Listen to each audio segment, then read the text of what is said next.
Hi friends, எப்படி இருக்கீங்க? இன்றைக்கி நம்ம சொல்ல போகிற ஒரு விஷயம் என்னென்னா, இது பல பேரும் சீக்ரெட்டாக செய்கிற ஒரு மெத்தட். அதாவது நம்ம நிறைய பேர்த்த பார்த்துருப்போம். இவங்க கிட்டலாம் எப்படி இவ்வளோ பணம், காசு, இவங்க நினைக்கிறது எல்லாமே நடக்குது எப்படின்னு சொல்லி நம்ம யோசிச்சிருப்போம் இல்லையா?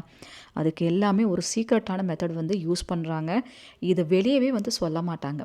இது ரகசியம், ஆனால் ரகசியமாகவே இருக்கும் அப்படின்னு சொல்லுவாங்க. வெளியே கூட யார்ட்டையும் சொல்ல மாட்டாங்க அப்படிங்கிற மாதிரியான ஒரு சீக்ரெட்டான விஷயம் இன்றைக்கி உங்களுக்கு நான் ரிவீல் பண்ண போகிறேன். இதுதான் அந்த மெத்தட் அப்படிங்கிறது. இதை மட்டும் நீங்கள் செஞ்சீங்கன்னா எந்த விஷயத்தை கேட்டாலும் நடக்கும். ப்ளஸ் இந்த பணப்பிரச்சனை கடன் பிரச்சனைன்னு சொல்லுவீங்க பார்த்தியா, அதெல்லாம் சுத்தமாக இல்லாமல் போயிடும். நீங்கள் நினச்சி கூட பார்க்க முடியாத அளவுக்கு நிறைய நல்ல விஷயங்கள் நடக்கும் அப்படிங்கிற மாதிரி சொல்லியிருக்காங்க. என்ன அந்த சீக்ரெட் அப்படிங்கிறத பார்க்குறக்கு முன்னாடி இது நவமூலிகை யாகத்துக்கான அப்டேட்டுங்க. நாளைக்கு ஒரே நாள் தான் டைம் இருக்குது. 21ஆம் தேதி பஞ்சமி, 20ஆம் தேதியோட நீங்கள் பெயர்கள் கொடுக்கறதுக்கான டைமிங்ஸ் முடியுது. நம்ம வீடியோ தொடர்ந்து இந்த 5 இயர்ஸாக பார்க்குறவங்களுக்கு நல்லாவே தெரியும். நவமூலிகை யாகம்னா என்ன, இதுக்கு எப்படி பெயர்கள் கொடுக்கணும், என்ன மாதிரி ப்ரொசீஜர், இது எல்லாமே நல்லாவே தெரியும். சப்போஸ் இந்த வீடியோக்கு நீங்கள் புதுசு, இதை பற்றி நாங்கள் தெரிஞ்சுக்கணும், இல்லை எனக்கும் என் பேர் கொடுக்கணும் அப்படின்னு நினச்சிங்கன்னா இந்த வீடியோலேயே வாட்ஸ்அப் நம்பர் நம்ம கொடுத்துருக்கோங்க. அதில் நவமூலிகை அப்படிங்கிறத டைப் பண்ணி அனுப்பிவிட்டிங்கனாலே போதும். இதை பற்றின தெளிவான இன்ஃபர்மேஷனுங்கிறத நீங்கள் தெரிஞ்சுக்கலாம். ஃபஸ்ட்டு இது என்ன ஏதுங்கிறது நீங்கள் தெரிஞ்சுக்கோங்க, புரிஞ்சுக்கோங்க. தேவைப்படும் பட்சத்தில் உங்கள் பெயர்கள் வேணாலும் நீங்கள் கொடுக்கலாம். பேர் கொடுக்குறவங்க அவசியம் உங்கள் ஊர் பேர் போட்டு அனுப்பணும். இப்போ எந்த ஊரில் இருக்கீங்களோ அந்த ஊர் பேர் கண்டிப்பாக போட்டு அனுப்பணுங்க. இன்றைக்கி ஒரு சிஸ்டர் அவங்களோட சக்ஸஸ் ஸ்டோரி சொல்லியிருக்காங்க. என்ன சொல்கிறாங்க அப்படிங்கிறத நம்ம கேட்கலாம். அதே போல் சர்வர் இஷ்யூஸ் சில பேர்த்துக்காகவும் லாஸ்ட் 2 டேஸ் எல்லாருமே ட்ரை பண்ணுவாங்க. ரெகுலராக கொடுக்குறவங்க, புதுசாக வரவங்க எல்லாருமே ட்ரை பண்ணுவாங்க. ஒரு சிலருக்கு பேமெண்ட் பண்ண முடியாமல் போகுதுன்னா கண்டிப்பாக எனக்கு இன்ஃபர்மேஷன் கொடுங்க, நான் ஆல்டர்னேட்டிவ் சொல்யூஷன் உங்களுக்கு கொடுக்குறேன். சரிங்களா? ஃபேமிலி மொத்தமும் இந்த நவமூலிகை யாகத்தினால பயங்கரமாக பலன் அடைஞ்சிருச்சு. இன்ஃபேக்ட் இன்னும் சொல்லணும்னா, நான் ஃபர்ஸ்ட் டைம் ஒரு பெரிய ஸ்கூலில் நல்ல சேலரியில் வேலை கிடச்சிருச்சு எனக்கு. இப்போ தான் ஜஸ்ட் நவ் அப்பாயின்மெண்ட் ஆர்டரை மெயிலில் ரிசீவ் பண்ணிவிட்டு நான் வீட்டுக்கு வரேன். பெரியவங்க எல்லாருக்கிட்டையும் சொல்லிட்டு நான் அப்படியே உங்களுக்கும் சொல்கிறேன். ஏன்னா இன்ஜினியரிங் முடிச்சுட்டு ஒரு 10 வருஷம், அப்புறம் பிஎட் முடிச்சுட்டு ஒரு 2 வருஷம், ஏறத்தாழ 12 வருஷம் கேப். இதில் இப்படி இருக்கோமேன்னு நான் ரொம்ப வருத்தப்பட்டேன். ஆனால் ரொம்ப ரொம்ப ரொம்ப ரொம்ப ரொம்ப நன்றி, ரொம்ப நன்றி. இது வார்த்தையில் அடக்கமே கிடையாது. எனக்கு எப்படி சொல்கிறதுன்னு எனக்கு தெரியல. நன்றி சகோதரி. எனக்குமே ரொம்ப சந்தோஷமாக இருக்குது. இன்றைக்கி எல்லா திறமைகளையும் கையில் வச்சுட்டு ஒரு கரெக்டான ஒரு இடம் கிடைக்காம எவ்வளோ பேர் மனசு சங்கடப்பட்டுட்டு இருக்காங்க அப்படிங்கிறது அவங்களுக்கு தான் தெரியும். இந்த சிஸ்டர் கண்டிப்பாக இதை நீங்கள் எல்லாத்துக்கும் சொல்லணும் அப்படின்னே சொல்லியே சொன்னாங்க. ஏன்னா அவங்களுக்கு கிடைச்சது மிகப்பெரிய ஒரு வெற்றின்னு தான் அதை சொல்லணும். வராகி அன்னைக்கு நன்றிகளை சொல்லுங்கம்மா. வராகமூர்த்தி சித்தரையாக்கு நன்றி. இந்த பொண்ணு லைஃப்பில் இன்னும் நல்லா இருக்கணும், நல்ல பெரிய இடத்துக்கு வரும், நம்ம அத்தனை பேரும் பிரார்த்தனை பண்ணிக்கலாம். இன்றைக்கி நம்ம சொல்ல வேண்டிய ஒரு இன்ஃபர்மேஷன், அதாவது நீங்கள் தனித்தனியாக இந்த விஷயத்தில் எதுவுமே நீங்கள் ப்ரேயர் பண்ண வேண்டாம். எல்லாமே நமக்கு கிடச்சிருமாமாங்க. பணம், காசு, கஷ்டம் அப்படின்னு சொல்லி நம்ம ஃபீல் பண்ணுவோம் இல்லையா? ஓப்பனாக சொல்லணுன்னா ஒரு வைராக்கிய லட்சுமின்னு இவங்களை சொல்லுவாங்க. அது ஏன் வைராக்கிய லட்சுமின்னா, லட்சுமிகளே நிறைய வகை இருக்காங்க. இந்த வைராக்கிய லட்சுமி வழிபாடு அப்படிங்கிறது என்னென்னா, இந்த ஒரு நல்லா இருந்து வாழ்க்கையை நொடிஞ்சு போனவங்க, நல்லா வாழ்ந்து எல்லாத்தையும் இழந்தவங்க, ஒரு வைராக்கியத்தோட நான் வாழ்ந்தே ஆகணும், மறுபடியும் எந்திரிச்சே ஆகணும்னு இருப்பாங்க பார்த்தீங்களா? அந்த மாதிரி இருக்கிறவங்க எல்லாமே, என்னைக்காவது லைஃப் நமக்கு நல்லா ஆகிடும் அப்படிங்கிற எண்ணத்தோடு இருக்கிறவங்க எல்லாருமே இந்த லக்ஷ்மி வழிபாடு அப்படிங்கிறத வியாழக்கிழமை அன்னைக்கு பண்ணுறது செம சூப்பராக ஒர்க் அவுட் ஆகும் அப்படின்னு சொல்கிறாங்க. ஏன்னா வியாழக்கிழமை அப்படிங்கிறது குரு பகவானுக்கு ஒரு உகந்த ஒரு நாள். குரு பார்க்க கோடி நன்மை நமக்கு சொல்லியிருக்காங்க. அதனால் இந்த நாளில் நீங்கள் குரு ஹோரையில் இந்த வழிபாடு பண்ணலாம். அப்படி இல்லைன்னா நார்மலாகவே இந்த நாள் முடியறக்குள்ளே நீங்கள் இந்த வழிபாடு பண்ணலாம். ஏன்னா இது அவ்வளோ ஒரு மகிமை பொருந்தியது. இதை செஞ்சவங்களுக்கு வெற்றி மட்டும்தான், தோல்விங்கிறதே அவங்க லைஃப்பில் இருக்கவே இருக்காது. கஷ்டன்ற வார்த்தையே வாயில் வராதம்மா. அந்த அளவுக்கு ஒரு பவர்ஃபுல்லான ஒரு விஷயமா அதை சொல்லியிருக்காங்க.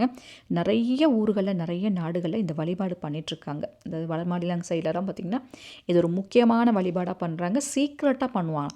இதுதான் செய்கிறோம், இதனால தான் நல்லா இருக்கும்னு யாருமே சொல்ல மாட்டாங்க இந்த வழிபாடை பற்றி. இது அவ்வளோ ஒரு மகிமை பொருந்திய, ஆனால் சிம்பிளான விஷயந்தான், ஆனால் ரொம்ப பவர்ஃபுல்லாக வேலை செய்யும். சில ட்ரிக்கான ஒரு விஷயங்களை, சின்ன சின்ன விஷயங்களை மட்டும் நம்ம ஆட் பண்ணி பண்ணும்போது அது நம்ம என்ன கேட்டாலும் நடத்தி கொடுக்கும் அப்படிங்கிற மாதிரி சொல்லியிருக்காங்க. நீங்கள் இதை பண்ணுறக்கு என்னென்ன பொருள் வேணும், அதாவது இந்த வழிபாடு பண்ணுறக்கு என்னென்ன பொருள் வேணும் அப்படிங்கிறத நான் சொல்லிடுறேன். ஃபஸ்ட்டு இந்த வழிபாடு இன்றைக்கி நாள் முடிகிறக்குள்ளே நீங்கள் செய்யலாம், அல்லது குருஹோரையில் செய்யலாம்னு சொல்லியிருக்கேன். கூகுளில் பார்த்தீங்கனாலே குருஹோரை டைமிங்ஸ்னு இன்றைக்கி போட்டிங்கனாலே அந்த டைமிங்ஸ் எப்போல்லாம் இருக்குது அப்படிங்கிறது உங்களுக்கு காமிச்சிரும். நீங்கள் அந்த நேரத்தில் செய்யலாம். இல்லைன்னா இன்றைக்கி நாள் முடியறதுக்குள்ளே அப்படின்னு சொல்லியிருந்தேன். என்னென்ன பொருள் வச்சு இதுக்கு வழிபாடும் செய்யணும் அப்படின்னா, இந்த தைரியலக்ஷ்மியோட விருப்பமான ஒரு பொருள், அதாவது இது வச்சு கேட்டால் போதுங்க.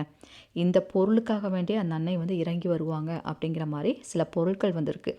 அந்த பொருட்களை வந்துட்டு எப்படி நம்ம பயன்படுத்தணும்னா சில விஷயங்களை கலந்து பயன்படுத்தணும் அப்படிங்கிற மாதிரி சொல்லியிருக்காங்க. நம்ம வீட்டில் பயன்படுத்தக்கூடிய அரிசி இருக்குது இல்லைங்களா, சாப்பாட்டு அரிசி, பச்சரிசியில் சாப்பாட்டுக்கு பயன்படுத்துகிற அரிசி, அந்த அரிசியை வந்துட்டு ஒரு கைப்பிடி அளவுக்கு நீங்கள் எடுத்துக்கோங்க. ஒரு கைப்பிடி அளவு அந்த அரிசி வேணும்.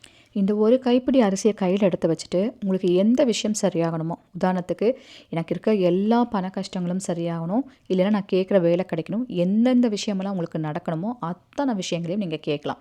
ஒரு கைப்பிடி அரிசியை கையில் எடுத்து வச்சுக்கணும். இப்போ நீங்கள் அதை என்ன பண்ணுங்கள், ஒரு தட்டில் போட்டுக்கோங்க. ஒரு தட்டிலையோ ஒரு கிணத்துலையோ இந்த கைப்பிடி அரிசி அதில் போட்டுட்டு அதில் நீங்கள் தேன், சுத்தமான தேன், இல்லைன்னா நீங்கள் கடையில் வாங்குகிற தேன் இருந்தால் பரவாயில்ல, இந்த தேனை அந்த அரிசியில் நீங்கள் மிக்ஸ் பண்ணணும். தேன் கூட இன்னொரு பொருளையும் வந்து நீங்கள் மிக்ஸ் பண்ணணும். சரிங்களா? அது என்ன பொருள்னு சொல்கிறேன். இது கூட வெள்ளை சர்க்கரை, சரிங்களா? வெள்ளை சர்க்கரை நம்ம வீட்டில் இருக்கும். அந்த வெள்ளை சர்க்கரை ஒரு ஸ்பூன், அதையும் நீங்கள் மிக்ஸ் பண்ணணும். அரிசி எடுத்துக்கோங்க, கூடவே தேன் ஒரு ஸ்பூன் போட்டுக்கோங்க, கூடவே வெள்ளை சர்க்கரை அதை வந்து மிக்ஸ் பண்ணிக்கோங்க. இது கூட ஃபைனலாக இன்னொரு பொருளை வந்து நம்ம சேர்க்கணும். இப்போ வந்து நெய்யும் வந்து ஆட் பண்ணிக்கோங்க, ஒரு ஸ்பூன் நெய். இந்த 4 பொருட்கள் தான் இந்த வழிபாட்டோட ஸ்பெஷல்னு சொல்லுவாங்க. ஏன்னா ஒரு விஷயத்துக்கும் ஒரு வழிபாட்டுக்கும் ஒரு ஸ்பெஷல் இருக்கும். இதுதான் அந்த சாமிக்கு விருப்பமானது, இதுதான் இந்த சாமிக்கு ஸ்பெஷலான ஒரு விஷயம், இது செஞ்சால் போதுன்ற மாதிரி. இந்த தைரியலக்ஷ்மி வழிபாட்டுக்கு இதுதான் ஸ்பெஷலான ஒரு விஷயம்னு சொல்லியிருக்காங்க. இந்த 4 பொருட்களையும் ஒன்றா மிக்ஸ் பண்ணி ஒரு பிரசாதமாக அந்த தேவிக்கு நீங்கள் வச்சாலே போதுமாமாங்க. இந்த பிரசாதத்துக்காக வேண்டிய, இந்த பொருளுக்காக வேண்டிய அந்த அன்னை வருவாங்க அப்படிங்கிற மாதிரி இருக்குது.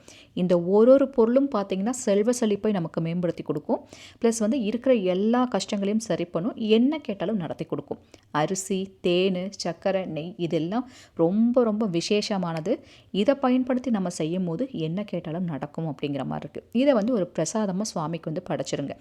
இப்போ நீங்கள் என்ன பண்ணுங்கன்னா, சக்தி வாய்ந்த தைரியலக்ஷ்மி மந்திரம் இருக்குது. இந்த மந்திரத்தை 27 தடவை சொல்லணும். இப்போ அந்த மந்திரம் உங்களுக்கு என்னங்கிறது நான் சொல்லித்தரேன். இங்கே பாருங்கள், இது அந்த மந்திரம். ஓம் ஹ்ரீம் ஸ்ரீம் க்ளீம் ஸ்ரீம் மகாலட்சுமி ஆகச்ச ஆகச்ச மம மந்திரே திஷ்ட திஷ்ட ஸ்வாஹா. இந்த மந்திரம் நான் ஏற்கனவே ஒரு வாட்டி கூட சொல்லியிருக்கேன் உங்களுக்கு. இந்த மந்திரத்தை 27 முறை நீங்கள் சொல்லணும். இந்த பிரசாதத்தை படைச்சிட்டு இந்த மந்திரத்தை 27 முறை சொல்லி நீங்கள் கேட்கும்போது எதுக்காக நீங்கள் கேட்டிங்களோ அந்த விஷயம் அப்படியே நடக்கும் அப்படிங்கிற ஒரு ஐதீகம் இருக்குது. நீங்கள் வியாழக்கிழமை அன்னைக்கு பிரம்ம முகூர்த்த நேரத்தில் கூட இதை நீங்கள் செய்யலாம். என்ன சொல்கிறாங்கன்னா, பெரியவங்க சித்தர்கள்லாம் என்ன சொல்கிறாங்கன்னா, நீங்கள் ஏதாவது ஒரு விஷயத்தை எனக்கு இத்தனை நாளுக்குள்ளே அடையணும்னு ஒரு வைராக்கியத்தோட இந்த விஷயத்தை டெய்லியும் கூட நீங்கள் ஃபாலோ பண்ணலாம். 48 நாட்கள் தொடர்ந்து செஞ்சவங்களுக்கெல்லாம் அவங்க கேட்ட விஷயம் நடக்காமல் போகவே இல்லை, நடந்துருச்சு அப்படிங்கிற மாதிரி சொல்கிறாங்க. நடந்தே தீருமா, அத்தனை ஒரு சத்திய வாக்காக வந்து இதை சொல்கிறாங்க. இதெல்லாம் சத்தியமாக நடக்கும் அப்படிங்கிற விஷயத்தில் இதுவும் ஒன்று அப்படிங்கிற மாதிரி சித்தர்கள் சொல்கிறாங்க. ஸோ வீடியோ பார்க்குறவங்க எவ்வளோ பிரச்சனைகள் இருப்பீங்க, இந்த விஷயங்களெல்லாம் தெரிஞ்சுட்டு பண்ணுங்கள். உங்களால் டெய்லி பண்ண முடிஞ்சுன்னா டெய்லியும் ஒரு ஒற்றைப்படியில் 7 நாள் 11 நாள் அப்படி செய்யுங்க. 48 நாள் வரைக்கும் கூட செய்யலாம். இல்லையா, நீங்கள் வாரம் ஒரு முறை வியாழக்கிழமை மட்டும் கூட இந்த விஷயத்தை நீங்கள் செய்யலாம். ரொம்ப பவர்ஃபுல்லுங்க, இதை செய்யுங்க. இந்த பிரசாதத்தை கடைசியில் என்ன பண்ணுங்கள், வீட்டில் இருக்கவங்க எல்லாத்துக்கும் கொஞ்சம் கொஞ்சம் நீங்கள் கொடுக்கலாம். அப்படி இல்லைன்னா வாயில்லா ஜீவன்களுக்கு போட்டுடலாம். இவ்வளோ தாங்க விஷயம். இதை மட்டும் நீங்கள் செஞ்சு பாருங்கள். இது ரொம்ப பவர்ஃபுல்லாக ஒர்க் அவுட் ஆகும். இதை வந்துட்டு இந்த வழிபாடு செஞ்சவங்க இதை வெளியே சொல்லக்கூடாது. இந்த வழிபாடை நான் இன்றைக்கி செஞ்சேன் அப்படின்னு சொல்லிட்டு வெளியே சொல்லக்கூடாதுன்னு சில விஷயங்களும் சொல்லியிருக்காங்க. ஏன்னா சில பேர் வந்து இன்றைக்கி வியாழக்கிழமையா கோயிலுக்கு போனோன்னா இது பண்ணனா அது பண்ண சொல்லுவோம் இல்லையா, அந்த மாதிரி இந்த வழிபாடு நான் செஞ்சேன் அப்படின்னு சொல்லக்கூடாதாமாங்க. இதை வந்து ரகசியமாக பண்ணுறவங்க தான் பல பேர். சாதாரண விஷயம் தான், இதை சீக்கிரட்டாக பண்ணுவாங்க. ஏன்னா அதோட பவர் அப்படிங்கிறனால. அதனால் இந்த வழிபாடு நீங்கள் செய்கிற அன்றைக்கி இதை நான் செஞ்சேன் பண்ணேன்னு யார்ட்டையும் சொல்லக்கூடாது. வீடியோ பார்க்குறவங்க அவங்கவுங்க வீட்டில் அவங்கவுங்க பண்ணிக்கிட்டோம். பட் தனிப்பட்ட முறையில் செய்யும் போது யார்ட்டையும் அதை சொல்ல வேண்டாம் அப்படிங்கிற மாதிரியும் சொல்லியிருக்காங்க. அதை மட்டும் பார்த்துக்கோங்க. அவ்வளோதாங்க. ரொம்ப சிம்பிளான விஷயந்தான். பட் ரொம்ப ரொம்ப பவர்ஃபுல். அவசியம் செஞ்சு பாருங்கள். நான் சொன்ன இன்ஃபர்மேஷன் உங்களுக்கு பிடிச்சிருக்குன்னு நம்புகிறேன். பிடிச்சிருந்தா ஒரு லைக் கொடுங்க, உங்கள் ஃப்ரெண்ட்ஸுக்கும் ஷேர் பண்ணுங்கள். இது போல் பல இன்ஃபர்மேஷன் சொல்கிறதுக்கு நான் காத்துட்டே இருக்கேன். உங்கள் அன்பு தோழி ராஜி. Thank you so much.